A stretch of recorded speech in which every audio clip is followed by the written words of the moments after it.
लोकसभा निवडणुकीसाठी जागा वाटपावर गृहमंत्री अमित शहांच्या निवासस्थानी रात्रभर खलबत सुरू होती। मुख्यमंत्री शिंदे, उपमुख्यमंत्री अजित पवार, उपमुख्यमंत्री देवेंद्र फडणवीस आणि भाजप प्रदेशाध्यक्ष बावनकुळे या बैठकीत सहभागी होते। रात्री 1 वाजेपर्यंत जागा वाटपावर चर्चा झाली।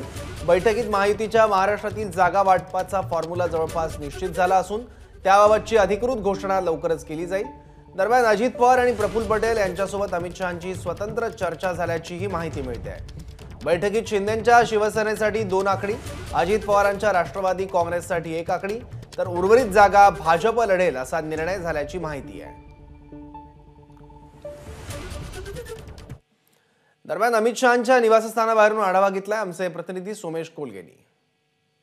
सुरू असलेली बैठक संपलेली आहे। मुख्यमंत्री एकनाथ शिंदे, उपमुख्यमंत्री देवेंद्र फडणवीस यांचा कॉन्वॉय निघालेला आहे। महाराष्ट्रातील महायुतीच्या जागा वाटपांसंदर्भात ही बैठक सुरू होती आणि महाशिवरात्रीच्या दिवशी महायुतीच्या अनेक उमेदवारांचं भवितव्य काय असणार याबाबतची चर्चा या बैठकीमध्ये झाली आहे। या बैठकीनंतर आता शक्यता आहे की कधीही महायुतीच्या जागांबाबतची घोषणा होऊ शकते। महाराष्ट्रात राष्ट्रवादी काँग्रेस, शिंदेंची शिवसेना, भारतीय जनता पक्ष या पक्षाचे उमेदवार कोणते उमेदवार कुठल्या जागेवर लढणार याबाबतचा निर्णय या बैठकीत झालेला असेल।